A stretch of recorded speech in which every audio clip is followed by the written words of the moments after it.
This is the Pat Nat Cast, a podcast hosted by Pat Nat Games and Ivan Avi. And today we have no guests, it is just us two, and we are exploring various topics in the Nintendo sphere. Ivan, how you doing today? I'm doing well, all things considered. How are you doing?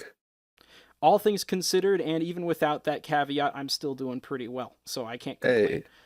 Hey, that's nice. I've been playing a lot of games lately, maybe a little too many games, and I have like a mile wide, inch deep situation going on right now, where I'm just picking up and putting down games without putting a ton of hours of investment into it, and it's like journalistic fishing is what I call it, because I'm looking for a bite, I'm looking for something to like Right. nip for like a potential topic or something, but Mm. it's not a healthy way to get through your backlog. You Yeah, won't get through your backlog that way. I wonder how many gems you left uncovered just because you didn't dig deep enough. Yeah. I the world may never know. But I like they say, you just keep digging because you always stop right before you hit the jackpot, Hmm. and that's why we're That's sponsored right. by a casino today. Pick one, and that is our sponsor. Gambling's good for you guys. Speaking of gambling, um, I have an icebreaker question, Ivan. You know me. I like to have some icebreaker questions here or there. I Uh, do love to the have my ice question. broken. Oh, great. Your ice has been broken several times on this show, which is good. Uh, Today's icebreaker question is: if you could go back and fix one game before it released, what game would you fix, and what would be the fix that you implemented? Oh, that's such a fantastic question. Oh, thank you. I wish this, I wish you had sent me this a day in advance so I could have like written an Completely essay for fair. you. You're just my Um, co-host. That's all. Yeah, if let you me, want, I can go first. If you want to take some time to yeah, think about please, it. please go first. Yeah, Okay. I'd love to Yeah, hear what you have because to say. I've Yeah, you whenever did I get to propose prepare these, for this question. it's true. It's really unfair. It's very unbalanced. It's kind of cruel, and it creates a power dynamic that maybe I like. But either way, I don't actually prepare these questions with an answer in mind. Usually, I will Mm. think like 10 minutes before, be like, "Oh shoot, what's my answer to this question?" When I inevitably have to answer it myself. Um, my what I thought of going back and fixing is there's this obscure random game that I played on the GameCube. My friend had it. It's called Metal Arms. Glitch in the System, I think is what it's called. Mm. It's part of a short series, very niche, but it's a third-person shooter where you play tiny little robots. And Huh. there weren't a lot of first-person shooters on the GameCube, obviously. So anytime there was one, my eyes immediately locked onto the screen, even if it was something as lame as like Shadow the Hedgehog. But that's not the game I'm trying to fix. There's no fixing that game. Metal Arms is it's a game where you essentially control mechs, and there's various mechs around the board, and you have to go up and hijack one. And that's part of like the PvP battle system, is hijacking these mechs while also having, Oh. you know, a cool aesthetic for switching out rustic robotic guns and stuff like that. Very, very cool concepts, essentially. And I had a lot of fun with it back in the day. Playing today is impossible because the controls are the clunkiest controls you could have for a third person shooter. Switching weapons, you have Mm. to hold like two different buttons down to switch, and there's a lot of things that just feel sluggish and clunky, and the frame rate drops, and like to a detriment extent, right? Even for the GameCube. Hmm. And yeah, it's just unfortunate because it's one of those games I think has really, really cool concepts. It's trying to do too much, and that's why the controls feel weird. Like they're allowing you to have a ton of utility when they didn't need to. They could have cut Mm. down a lot of that, and they could Hmm. have just done some more mainstream things to make the controls feel more seamless with other games of the era. So I honestly think if you refurbished those controls, Mm. maybe cut down on some of the, try to optimize it better to where when something explodes, you're not sluggishly walking around, and then Hmm. some general balancing across the board. Some mechs are just definitively better than the rest. If you Yeah. were able to just fix that all, it would be a timeless classic of a multiplayer mode. Wouldn't be the best third-person shooter of the era or anything like that. It still would probably Hmm. be relatively niche, but at the very least, I could pull up a friend today and be like, "Hey, we're playing this," and they would actually have a good time. Because right now, none of my friends would have a good time playing this with me. So, that's kind of an obscure answer I thought of. It needs some tweaking, but the vision was there, for a great Yeah. experience. Yeah, there are definitely me and my siblings went through some pains to play Yeah, multiplayer in some of those old clunky games where like right. if they had just made a few different design choices, this would be Yeah. the greatest game ever played. But when you Well, do get those little pieces of gameplay, it's like worth it once you get there. right. Which I mean, you actually played Banjo Tooie multiplayer, and that maybe that's an example of that, of like there's some nuggets of fun there. It's just the mainstream are probably not going to click with those nuggets. hmm Yeah, yeah. Or like you and me did with Perfect Dark and that weird counter operative Oh, mode where why didn't I one just say player Perfect was Arc? Wait, that would have been a great answer. Never mind. That'd be a much better relatable answer, because there's a lot of nuggets of goodness there. Well, I mean, hey, you have hmm a free game now if you want to use that one, or if you have a different one. I do have a different one. I'm glad you gave me that time Okay. because this game I've actually had reason to think about this. Okay. I'm going with Donkey Kong 64 Yeah, yeah, because fair. Completely fair. I think that it is a deeply flawed game, but it's Right. only that flawed because of decisions that they held themselves to, Yep. like decisions at the ground level of the game that have consequences throughout every level of it. Yeah. Right. They really, Absolutely. really leaned in hard to like the scale of the game. We Yep. have 5 different playable characters. Every character has thousands of collectibles, Yep. or hundreds at the very least. Um, and At the in very least, pursuing, hundreds. Yes. yeah, there's like 4,000 collectibles overall. Right. I guess divide Right. that It's by 5. insane. That's your number. But Yeah. uh, they go so far pursuing that goal that a Right. lot of the potential their own ideas had gets Yep. lost because Absolutely. instead of having a game where the levels are smaller, more intricately designed, instead of being so big and spread out because you have to fit so many collectibles into them, you Right. make them smaller, you condense the collectibles to where all the Kongs can collect everything, Oh and yeah. then you make the challenge of the game be choosing which Kong has the best move set to get Yeah. certain Absolutely. collectibles or get to a that would have been such an incredible idea. Like I think if they had Yeah. cut their ambition in half, Donkey Kong Right.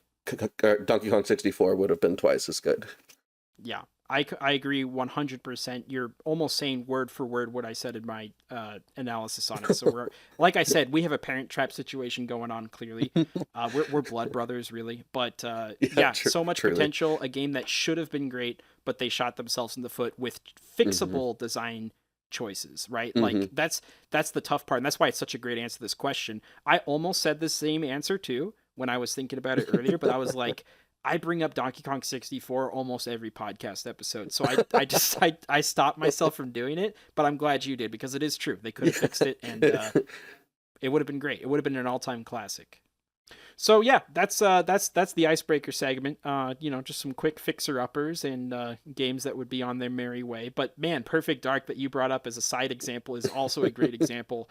I hmm would fix up some simple, like, oh my gosh, I would really streamline what the objectives are. I know all of True. the extra stuff is cool, but it seems like objectives were made to hmm justify the extra stuff, when I think it's a backwards way of figuring out That's progression. fair. So That's a fair. lot of it just felt Uh, nonsensical. It's not fun reading a paragraph to figure out what to do, and even then you're unclear. yeah. So As a as a counterpoint to that, I'll say I uh-huh. did play through the entire new James Bond game that came out.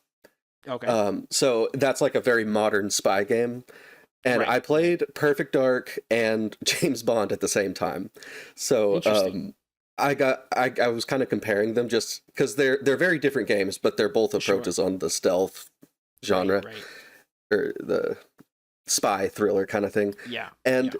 James Bond was fun and it was Mhm. really fun and I liked it a lot, but it was very, very guided. And like in a Right. surprising way, because Hitman is famously so freeform. And Right, so right. playing Perfect Dark, even though it was absolutely like esoteric sometimes Mhm. what you were supposed to do, I did kind of appreciate them just giving you tools and be like, Sure. go find what to do with these. Yeah. No, there's not there. You could call Perfect Dark a lot of things, good and bad, but you can't call it handholding. It's not a handholding game at all. hmm And there was a level of satisfaction whenever you and I were playing and we would figure out how to complete an objective. We'd be like, "Oh, yes, finally we're moving into the next room or something." And I agree. Its biggest, maybe its biggest hurdle for me when I play is also its biggest strength, which is just how ambitious it was in exploring different ways players can experience a spy thrilling level progression game. And yeah, it's so I still have mad respect for Perfect Dark, but it's not a bad answer for like something I'd love to go back and just tweak, just give little fixes here and there. Like maybe making the menus understandable, making it clear where multiplayer is, maybe ditching the profile system. It's a little early for that with in the N64 era pre-online game stuff, but still a solid title. Nothing. I'd still probably rather play Perfect Dark than Metal Arms glitch the system. So there you go. Ivan, what are we doing today? I mean, do you want me to decide what we're doing today? Yeah, but can you decide the thing we agreed on?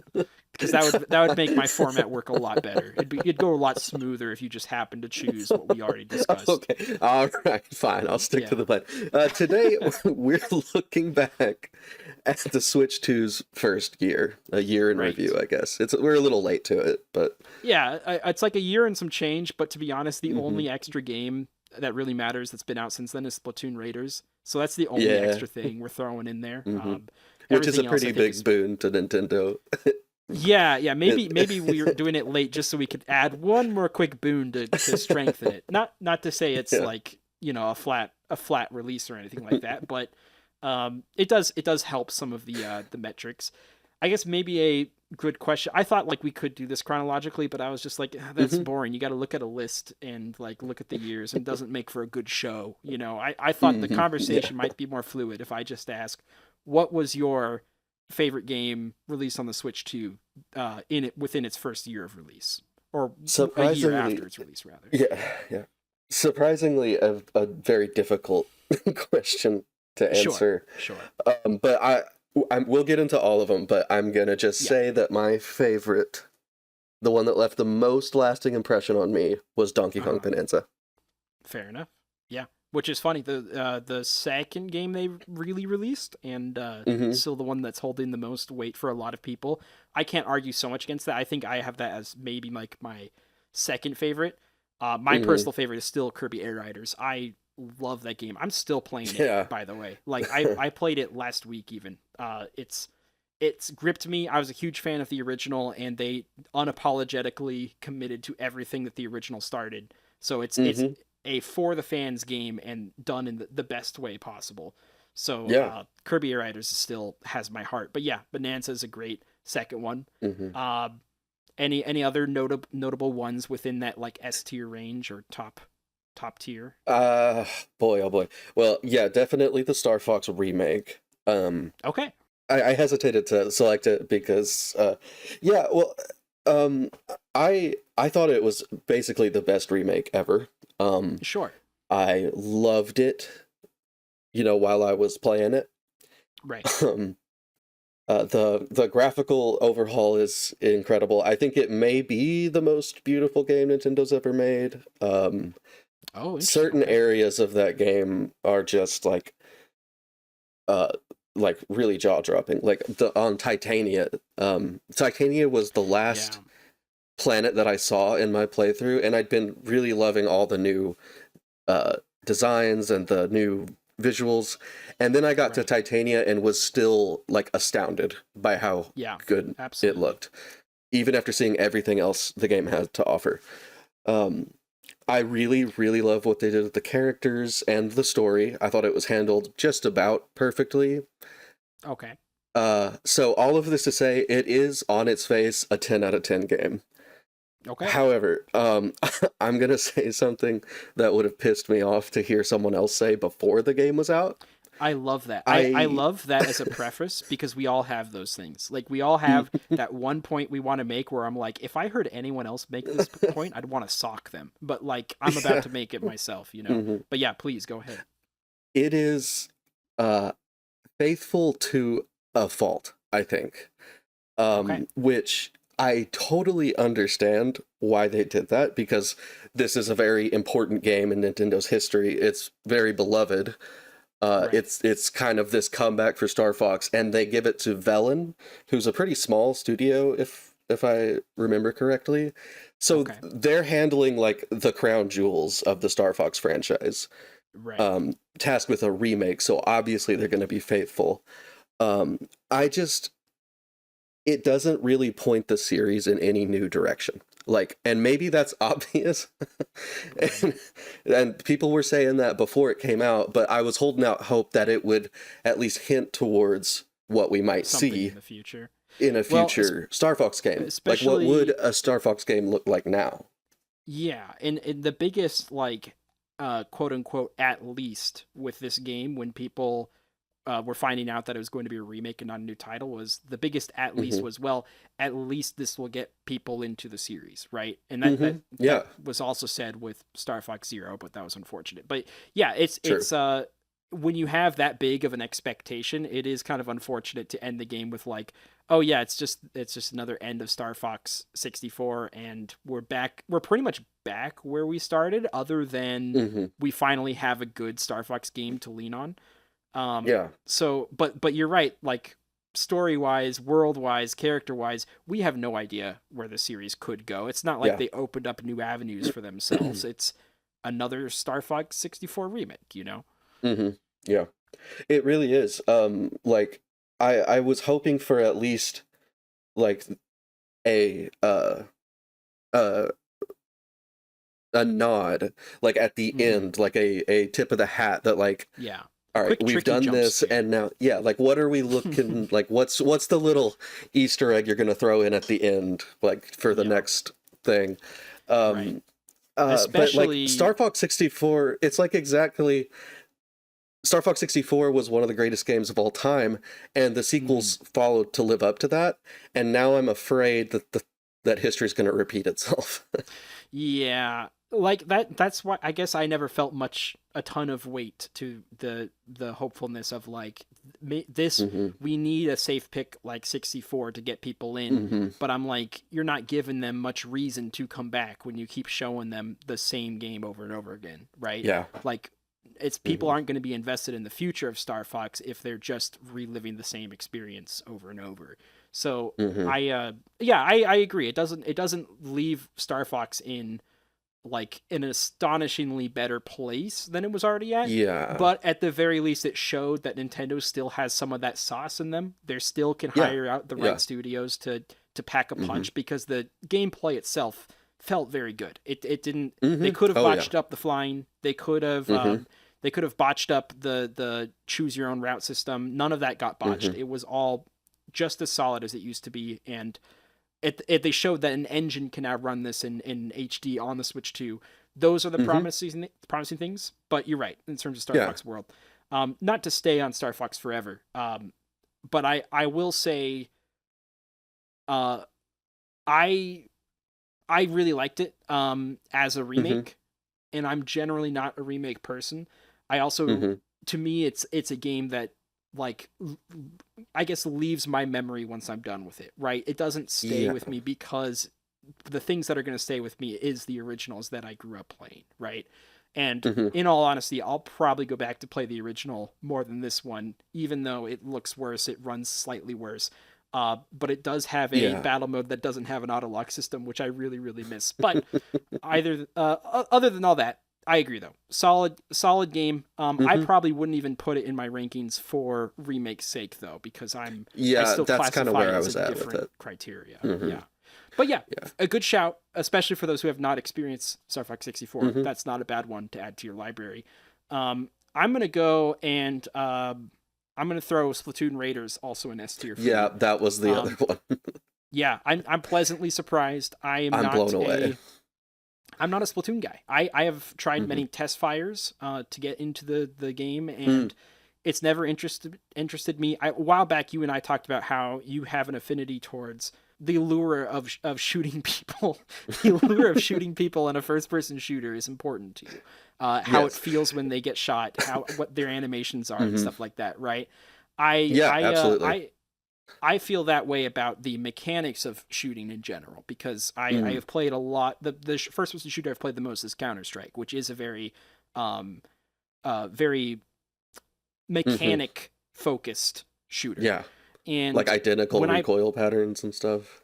yes, exactly. And kind of like you get shot like once, maybe twice, you're dead. It's no Yeah. no like bullet sponging, right? It's all pretty Hmm. hardcore, for lack of a better word.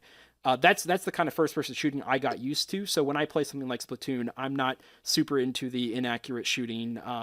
Like the guns being like not guns, like a paint bucket and stuff. And I'm like, how does that even compute? Like, how do I figure out how to optimize that? Not to say you can't optimize Splatoon. Obviously, it is an esport at this point, and there is competitive value. I don't want to devalue that. Clearly, I'm just a casual.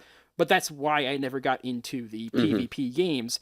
As soon as they had a PvE game, I was all in. Shooting these monsteroids, squidoids, whatever the heck they call them, the salmonoids. There you go. Their hitboxes are bigger than the moon. It doesn't matter where you're shooting. Accuracy is not part of the game, and that's okay. It's fun without it. As soon as it's a PvE element, I'm game.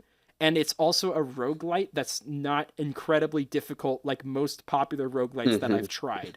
I could not get into Hades 2, not because it's a bad game. I'm sure it's super well made, but it's just I'm bad and I'm bad. And that's just it. I'm bad.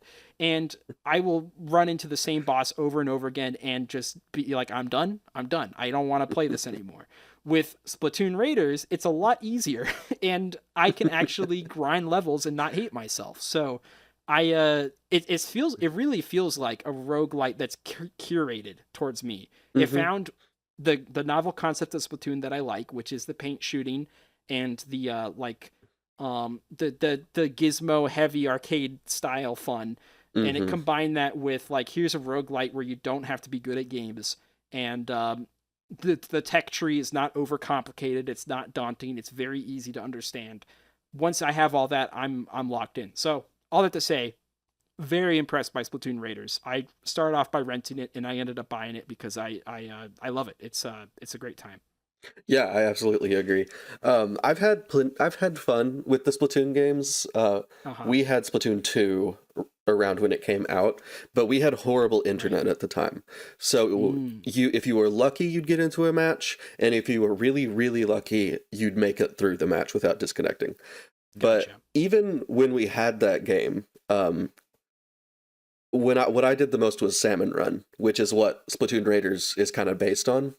It was this team up against PvE with objectives, and you just kill waves of salmonids. So as soon as I saw what Raiders was, I was like immediately on board because I loved playing that Salmon Run, and I couldn't play it as much as I wanted to because my internet wouldn't let me. I think Splatoon Raiders strikes the perfect balance of a roguelike with like satisfying difficulty. Like you feel like you're leveling up and overcoming challenges and level barriers, and you're becoming stronger and stronger. For babies. It's not brain dead easy. It's still got some oomph, you know. It's like very satisfying. I found this game just in every aspect of it. It was just very fun. I would play it for hours while watching. Well, I won't say what show I'm watching because people will spoil it. Interesting strategy. Okay. Well, I'm famous for spoiling shows the second someone mentions it, so you're lucky. Because if you would have said like the first word, I've been like, "Can you believe when this person did this?" But, were you the one I accidentally spoiled something for, and then you like ended it with by saying like, "Yeah, I've never seen it." I'm like, "Oh shoot!"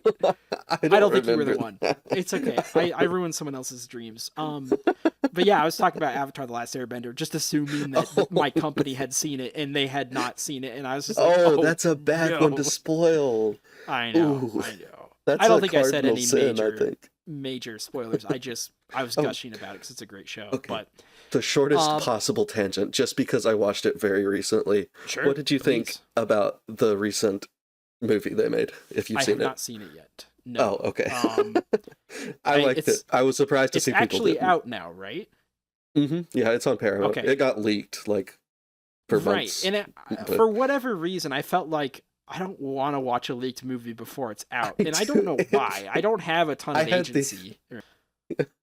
I had the exact But same feeling. I was like, I'll just catch it when it comes out. yeah. But then now that it's actually out, I didn't have that like release excitement window because like I know people like to say screw Paramount. I can't believe you weren't going to put this in theaters and there's all the buyouts and stuff like that. I get it.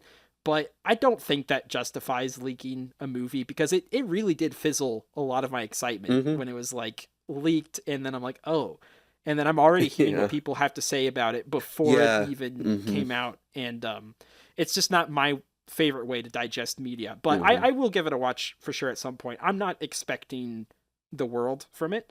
Yeah. I understand Avatar was special. It was a very special moment in time. Yeah. It can't be recreated just like that, you know. So I'm trying to moderate my expectations, but I will watch it for sure. Maybe we'll talk about that on the show sometime after I actually watch it. After you watch it, I'd love to talk about it. Yeah. I actually have a members exclusive video, a nice way to plug something that's not even on the channel you guys are listening, but I ranked every episode of Avatar The Last Airbender, and I feel like that gives me some kind of moral superiority to actually confidently talk about the movie whenever I do watch it. So Man, I'm actually going to have to become a member and watch that video. This is all the guys that just get Ivan. I'm not advertising to you guys. I'm just advertising to Ivan. If you ever actually wanted to, I'm not above just sending you drive links to things. No. I'm not above the law just because I'm a YouTuber.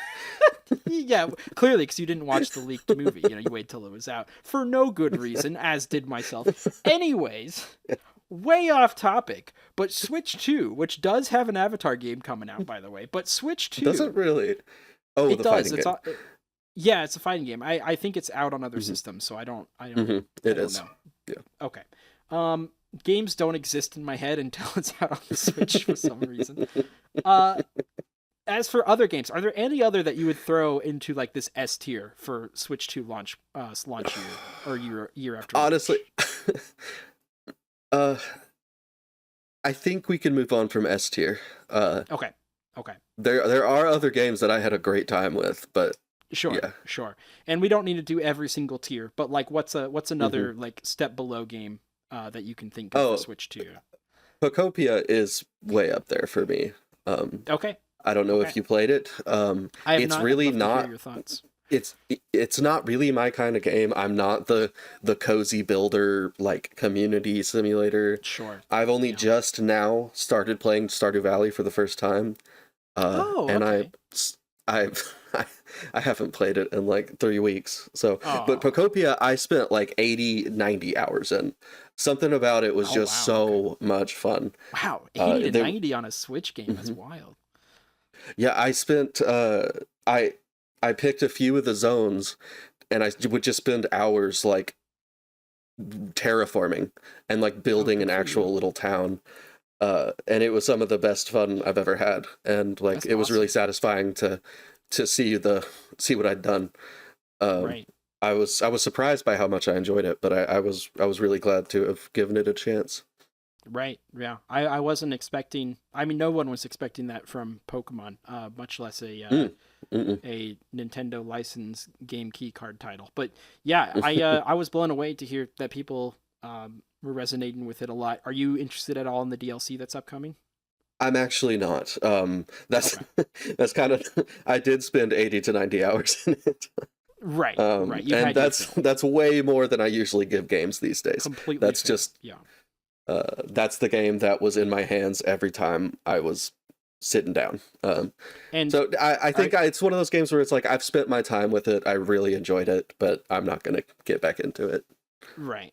Now, have you gotten into, has Animal Crossing ever like sucked you in also, or is this an anomaly? No, Animal Crossing I do love Animal Crossing. Okay. One of the reasons I love Animal Crossing so much is because of how like low maintenance it is. You don't have to tend to things. It's like pretty much your very own pace. Yeah. You know what's funny? You were talking about Stardew Valley.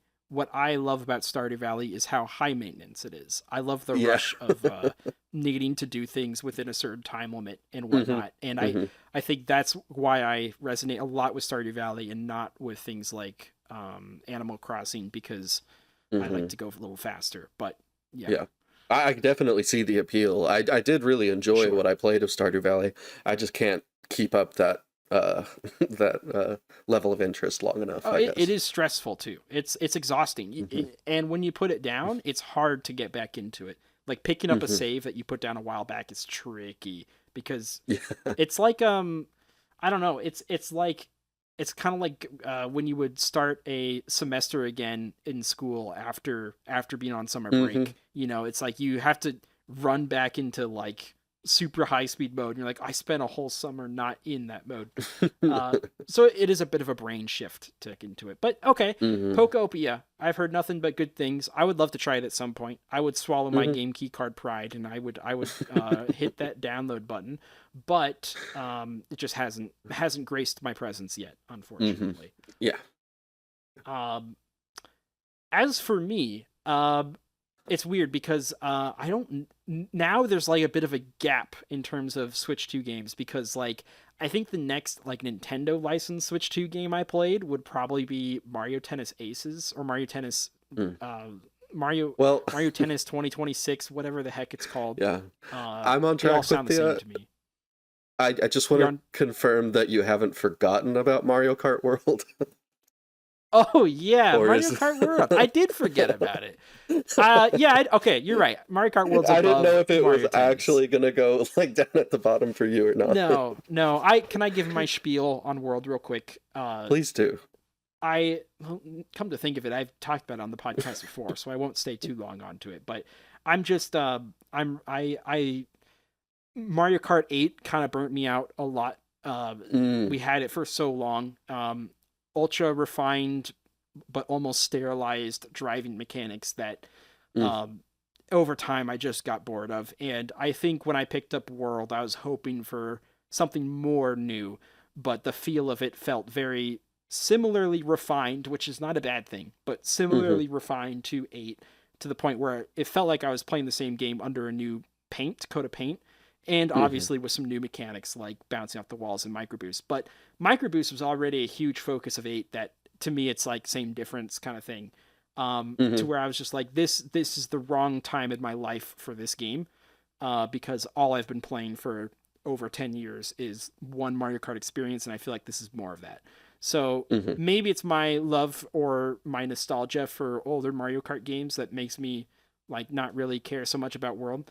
But I rented it and I ended up returning it. I haven't purchased it because the $80 price tag.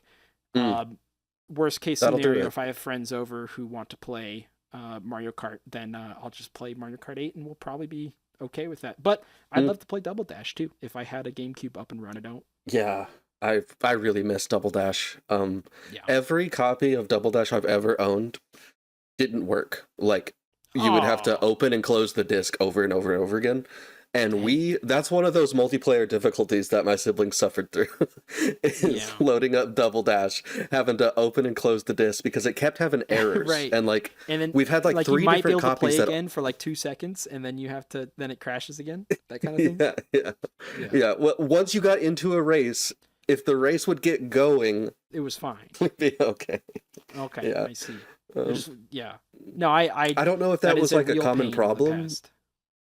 It Sorry, it go ahead. was. It was. That is a Oh, common it was. problem for I think it's more so GameCube disc readers that were prone Mm, to breaking that some discs would it would affect some discs more than others. But yeah, interesting. definitely a real problem. That makes sense. That it Yeah. would be the okay.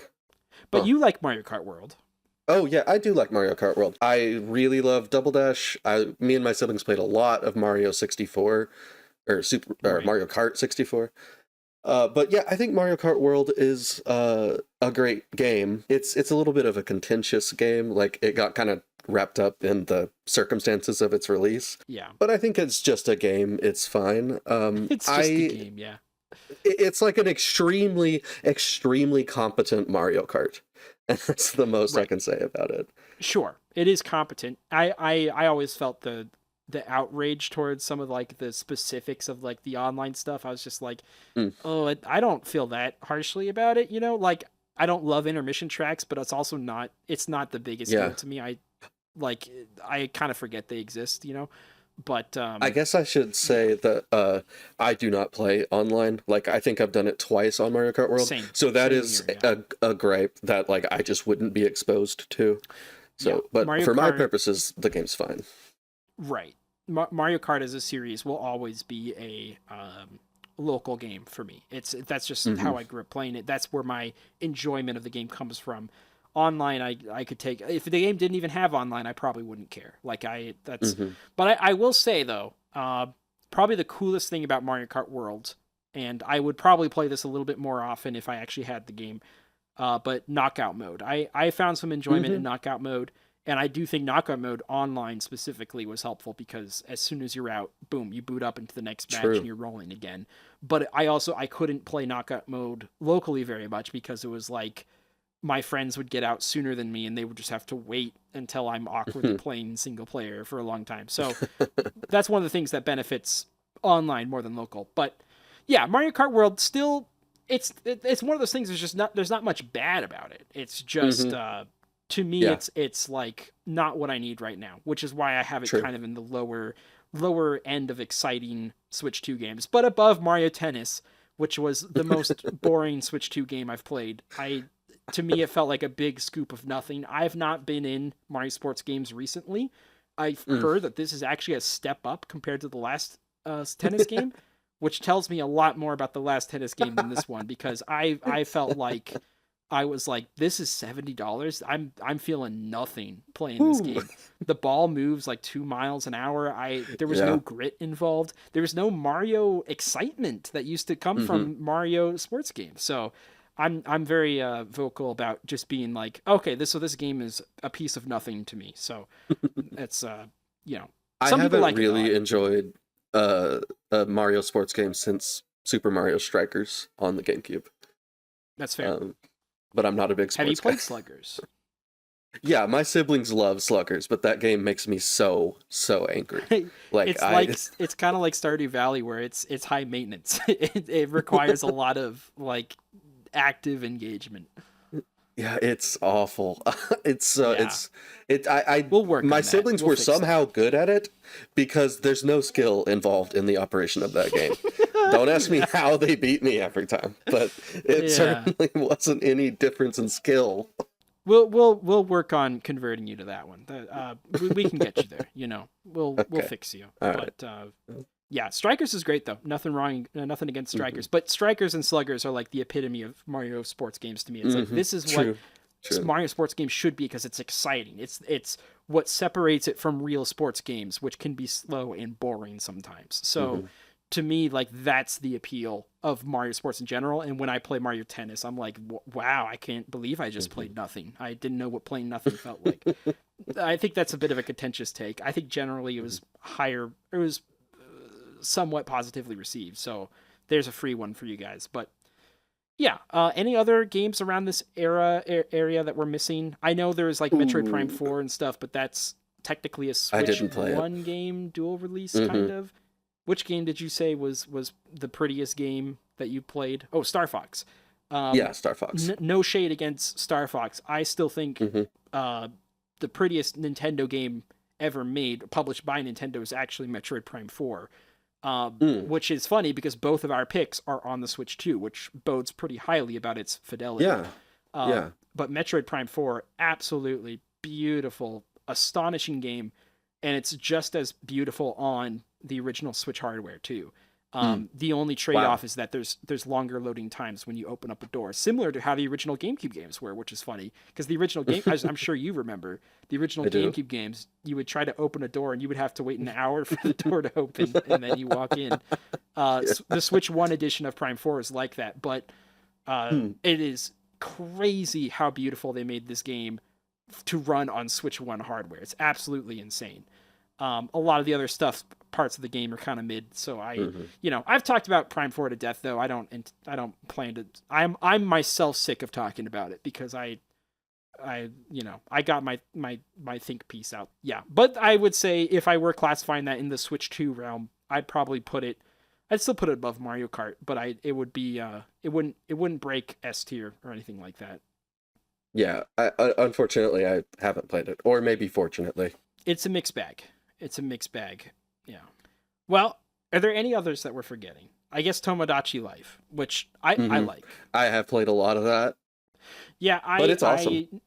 I think it's awesome too. I didn't grow up with the original, so this is my first Tomodachi exposure, and maybe that made me like it even more because I wasn't expecting a gameplay-less game like this to captivate me, but it did. I had trouble putting it down. I liked making the different Miis. Unlike everyone else I know, I wasn't making Miis of video game characters because I'm not clever enough. That sounds way more fun. But I was making individual Miis, and I would just make them like look funny and stuff like that, and that's where I found my enjoyment. Messing with the custom voices and stuff was all great. Yeah, I had a blast with it, but I will say I stopped playing it a little bit too soon and have not felt the itch to go back since. Which I don't think is so much a detriment to the game. I think it's okay for a game to exist for a period of time in your life and then not ever again. But if we were to throw this in the rankings, I would probably factor in the fact that this game doesn't stick with me forever, like maybe some of like Bonanza and Air Riders. So, I'd probably put it. I'd probably put it a little bit below Prime 4 somewhere. Not that this is an official ranking or anything. Just a year in review, essentially. Yeah, I played Fast Fusion, which is a Switch 2 exclusive. It's part of the Fast series. Fast games have been exclusive to Switch for a bit now. Or sorry, not exclusive to Switch, but exclusive to Nintendo. Their Fast series. But also they had this game called, what was it called? Nano Assault Neo. And I played that a lot. Another obscure game. This is neither here nor there, but they basically do a lot of eShop exclusives, and I played a lot of Fast Fusion, their newest one. It's like F-Zero. They really, really should just let this studio take on an actual F-Zero game at this point, because they clearly are not doing it themselves. They clearly are pretty comfortable with licensing out their IPs to studios when they don't want to touch them, like Star Fox, as we mentioned earlier. So I would say give them a shot because Fast Fusion was great. And that actually ranks pretty highly on my Switch rankings. It's a very small game, but shoot, that's around Metroid Prime 4, maybe a little bit below. But yeah. Every person I've ever heard talk about it says it's great. So I really should get around to trying it. And it's only $15, so it's cheaper than Drag X Drive. And we don't even need to talk about Drag X Drive unless you wanted to. You don't have that game, right? I don't. I honestly, okay. I saw it in the Switch 2 Direct and never saw anything else about it. Yeah, I tried the demo. They do have a demo because I'm one to experiment with peripherals here and there. I like to give them a shot, before bashing on them, because sometimes I like peripherals. I'm a famous ARMS fan. I love ARMS. Just because motion stuff I can enjoy. I tried the mouse mode with the wheels. It never felt good for even a second for me. So I was like, okay, yeah, I'm not going to bother buying this whole game. Same thing with Metroid Prime 4. I tried playing on the mouse mode. I couldn't get into it. I love Prime 4's controls with the gyro. It has really solid gyro controls, but the mouse mode I could not get into whatsoever. So yeah, it is funny that we are now a year out, and I have yet to find any good application for this mouse mode. I guess maybe Civ works okay with it, but I'm not gonna get Civ on a console. That's just it's not where I'd want to play Civilization. I don't know. Have you had any positive experience with the mouse? No, I haven't even really tried it. Right. I feel like it's mostly a gimmick in the games that implement it, or they're in games that you would just be better off playing on a computer. Yeah, which is cool. It's cool that functionality exists. Right. But it is cool. But when I think of Nintendo's successful peripherals, it's usually from the in-house games that find ways to turn them alive. When we think of the best Wii games, most of those games are Nintendo-made games that utilize the Wii Remote in fun ways.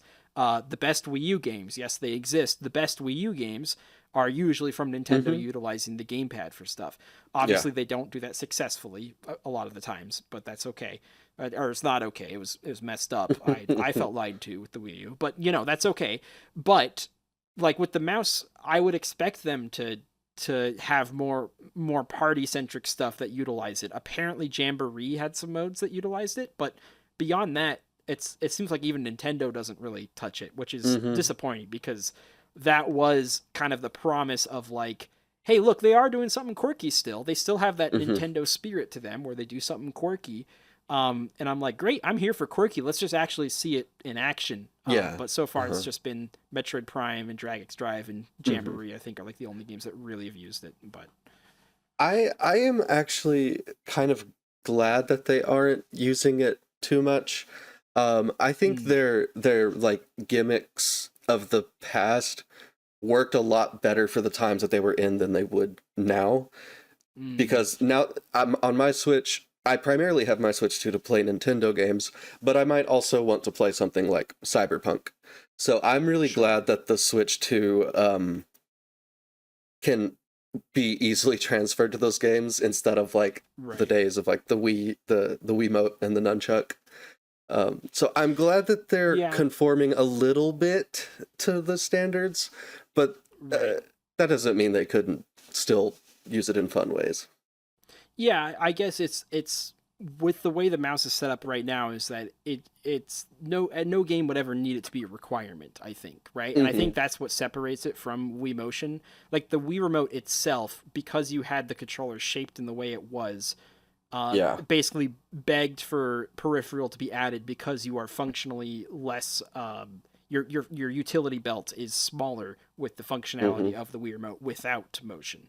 So it seems like something that dominated more games in the past because the way the Wii Remote was made. But with the Switch, I feel like you could implement a lot of in-house party mechanics with some of the quirkiness, like the gyro and the mouse. And I'm just surprised they haven't capitalized on that. But that, honestly, that could go to just how they haven't had a lot of party games in general within the first year, right? They re-released a game they had already made, which was Mario Party Jamboree. And then Mario Kart is a party game, but it's not a party game, you know? It's still a gamer's game at the end of the day that anyone can play. But, you know, it's not like they have the Wii Plays, all the Wii Sports, the various third-party party titles coming out. Maybe party games in general have less of a mainstay in this online world. I don't know. But I see some untapped potential with the mouse because right now the things they have tried with it, I'm just like, oh, that doesn't feel good. But like if we had a WarioWare come out with that kind of mouse stuff, then I'm all for it, you know. But you know, we'll see what's released in the future. That is pretty much everything that's been released in the year so far. I'd say it's okay. I'd say it's you know, not a terrible first year. Some of the games I've been impressed by, Splatoon Raiders. I haven't tried the Yoshi game yet, but I heard that one's still pretty good, so I look forward to trying that. I think they've started cutting down on some of their prices, which is nice. That there's been less $70 releases, and they've also embraced physical being more expensive than digital, which is something I'm honestly okay with, as much as it kind of hurts, because I know that means physical is on its way out sooner. It does make sense, and it does offer cheaper prices for people at the end of the day. And we've seen it. You know, there's been less $70 releases this year. The only one I think is Mario Tennis, which is wild. But beyond that, the new Fire Emblem is, I think, going to be 80 though, which is wild. Are you serious? Oh, why did I have to gas them up? I didn't even know that. Oh man. I shouldn't have said anything. I was hyped on the $50 Star Fox physical, the Yoshi $50, but I didn't know Fire Emblem was going to be 80. That's Fire Emblem as an 80? I know. For real? That game got its birth on handhelds. Yeah, it's an $80 physical version. So the digital version will be 70, but yeah, it's like Mario Kart World, I guess. All right, that's Fire Emblem. We have Mario Kart World and Fire Emblem. That's wild. Because Fire Emblem is known for handheld entries. You know, it was made off of the cheaper end form of gaming. It's kind of sad to see that now that there is no handhelds, it's like, well, we might as well make it $80. It's like, what? You kidding me? I can't. But Fire Emblem people will fork over money left and right, man. Fire Emblem people will they really? Well, just if Echoes is any consolation, because Echoes racked in bucks after bucks from Fire Emblem fans. It's not even their most played like Fire Emblem game, but it's their most played mobile game, but it's their top grossing because they just funnel money into that. Oh, Fire Emblem Heroes is. Sorry, yeah, Heroes. I don't know why I said Echoes. Yeah, I meant Heroes. No, I played that game, and to my shame, I probably did spend $20. Okay, there you go. I didn't know I was talking about you, but I guess I was talking about you. But yeah, Fire Emblem people will put money towards Fire Emblem. So yeah, wow. You just kind of crushed my spirits, though. I thought Nintendo was looking up for a second. Yeah, I'm sorry. I had to bring the hammer down. But at least there is the digital option. I'm not gonna do it. I'm too locked into physical right now, especially with the thought of it possibly going away. I feel more locked in than ever. But either way, this isn't a PlayStation podcast. Ivan, would you like to get into some game work? Let's do some game work. Let's do some game work. Game work is a new segment we're trying out where every time we don't have a guest, we're going to be assigning each other a game that we're supposed to try out by the next time we do game work, and so that we can talk about it in the show. This is our first time doing it, so we don't have a previous game to talk about it. We're just going to be assigning. Would you like to go first, Ivan? Sure. And this was a hard decision to make because I'm trying. Video games can be expensive, but the one that I gave you very landed little on. heads up too. I'm sorry, what? And I gave you very little heads up too. Well, you gave me plenty of heads up. I just forgot that I was supposed to be thinking about it until the last minute. Because I never said it in the rundown. But yeah, anyways, please continue. I'm going with Hoopland. I don't know if you've heard of this. It's an indie game. You do have a PC, yeah, of course. Sorry, yeah. I just realized that would be an accessibility issue. But Hoopland, it's a basketball simulator. It's got retro 2D art style. It's a lot of fun to play, and it's kind of inspired by the Dynasty or Road to Glory modes of NBA games, which I've never played, but I have played a lot of football dynasties. So the simulation style of this game really appealed to me when I first saw it, and yeah, I've really been enjoying it. It's really satisfying. No kidding. Okay, yeah, this looks tight. I'm glad. Yeah, it is $15, but maybe it'll go on sale, or maybe Life you have sources. Way, life finds way. True. By that I mean I'll pay for it. I don't mean I'm not gonna pirate an indie game. Just so we're abundantly clear, that's not how I roll. I'm not crazy like that. Okay. Yeah, very, very cool. Yeah, I'll definitely check that out. Not a bad recommendation at all. I have one for you, Ivan. I'd love to hear it. Mine is a little bit selfish, but also it's a great game, so I'm going to say it anyway. I think that you should play Time Splitters 2, but more specifically, I think you should play the cooperative mode of Time Splitters 2. But more specifically, I think you should play the cooperative mode with me for Time Splitters 2. And I think then you'll be like, oh, this is a fun time. We were talking about Perfect Dark earlier. Time Splitters is the spiritual successing series to Perfect Dark from a lot of the same developers. And you can see the remnants of Perfect Dark in it, but they had another generation of hardware to work with those ambitions, and they toned it down in a lot of areas, and it is a phenomenally fun time, and only a little bit confusing for how to progress. So that's a step up in the right direction. But yeah, I would love for you to finally experience this title. You didn't have to invent a segment for the podcast to get me to play games with you, Pat. Yeah, it is admittedly the very first game I thought of when I came up with that segment. But no, I have some form of credibility. I thought this would be a great way to kill some time for episodes where we don't have a guest. That's the real origin of where this thing came from. But I would absolutely love to play it. I really enjoyed Perfect Dark. What can I say? So a better version of Perfect Dark sounds awesome. Yeah, I don't ever mean to make it sound like I didn't enjoy my time with Perfect Dark. We had some good fun. It's just really funny to laugh at because that cooperative frame rate and the paragraphs and paragraphs of trying to understand what to do, where you're just trying everything, like any kind of interactable object. You're like, maybe this will progress me, and it doesn't. I love it as a interesting piece, and Time Splitters is nothing but interesting. So I think we'll have a great time trying. Ivan, I think we've done it. I think we've done it. Don't you think we've done it? I think we've pretty much done it. Yeah, I think we've done it. Thank you guys so much for watching. As always, you can listen to the audio versions of this podcast on any of your favorite podcast listening platforms, or you can check out the YouTube version and not see our faces, but see some gameplay. Hey, that's cool. Isn't that incentive to jump over? Make sure you guys subscribe if you would like to check out more of this podcast, and be sure to tune into some future episodes with future guests and future good times. So thank you guys for watching. Thank you, Ivan, for now co-hosting with me. And with that, send them off, Ivan. Send them away. Get them out of here. Get out of here. You heard the man.